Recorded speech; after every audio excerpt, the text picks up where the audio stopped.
No, if no. it's rolling around. So, off-roading, overlanding. Yes. Yes, Two different things, right? absolutely. And people get them, like, conflate them, but they're separate. So what's the difference between the two? They're two sides to the same coin, essentially. With overlanding, there's a lot of focus on more just getting yourself to a camping spot.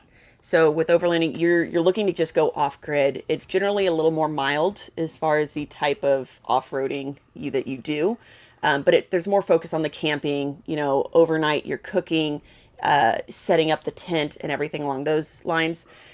For off-roading, you're a lot more hyper-focused on the challenge of the trail itself. The trail is the focus, not the destination necessarily. And It's basically the overlanding explorers too, but we're trying to find the hardest stuff possible. We're looking to challenge ourselves right. to get to a destination, whereas overlanding, again, the goal is more the destination itself and what happens there.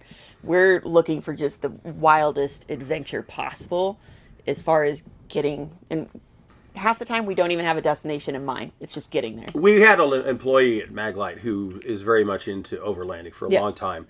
And he said that the joy of overlanding to him is getting someplace remote where nobody else can be. Right. Like he gets to go to locations that basically nobody else goes to because it's that hard to get to. Correct. Now, those rigs for overlanding can cost hundreds of thousands of dollars, correct? Depending on what you do, you can go crazy. Yeah.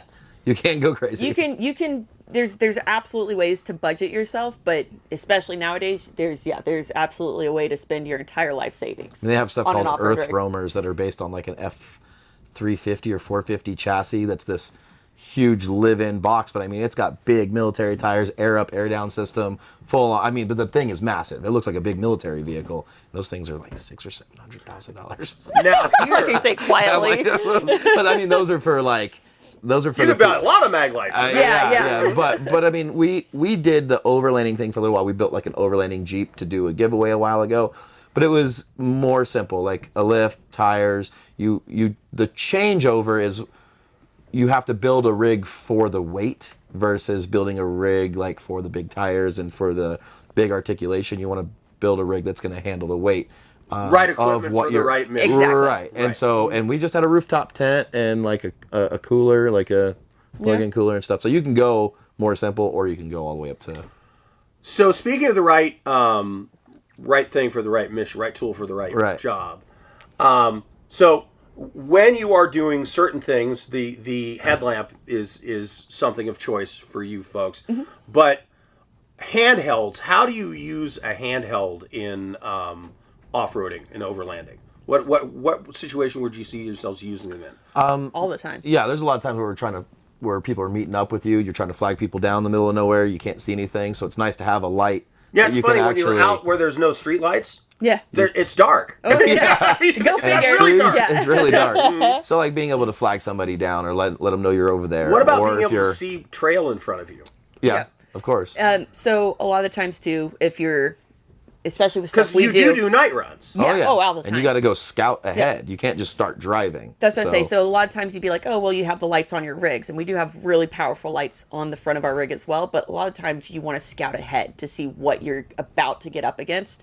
And a lot of times too, we're on trails that are like maybe shelf roads and stuff like that. And again, there's no street lights. You see about 3 feet down, but it could be 100, 200,000 foot drop off the side. So sometimes it's nice and you don't want to point your rig down there to see. No. Yeah. So like scouting ahead, going to the bathroom in the middle of the night. Signal. You got to go to the bathroom in the middle of the night. Well, and if you get in to jeopardy where it's a search and rescue situation. Yeah, signaling. Having something that can really be seen from a long distance away. I mean, a number of our Maglites have signal mode where they will do an SOS or they will do strobe so that you can be more easily seen. And like Popular Mechanics took our ML300 L4D and tested it. So this is not us, Maglite beating our chest, but Popular Mechanics said they took it and they could put useful light on something that was a quarter of a mile away. Yeah, see, that's a pretty big...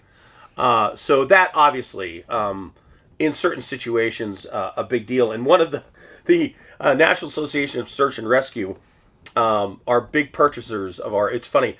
we don't really do any promotions with them. They just offer our product. And because they trust it. Yeah. Right. And so the people who are search and rescue people are buying it all the time. In fact, I had Phil Naiman, who is an outdoorsman and hunter. He has a syndicated radio show, and he's a partner with Maglite called The Firing Line. And he told me a story about how he had they had gotten a buck, but it was getting dark, and like the sun was going behind the mountains, and he had to get across this wash, and he wasn't quite sure where the connecting trail was because it wasn't right across. It was like down here 100 yards is where it connects to the trail. Yeah. And he said if he had missed that, and he used the big Maglite to be able to see, and he just saw it, and he's like, oh, it's there, because they were about to go the wrong way. Yeah, you go the wrong way in the middle of nowhere. And the temperature is dropping to 18 degrees, and it's going to be windy. You're going to have a bad time. It's going to be a bad day. Right?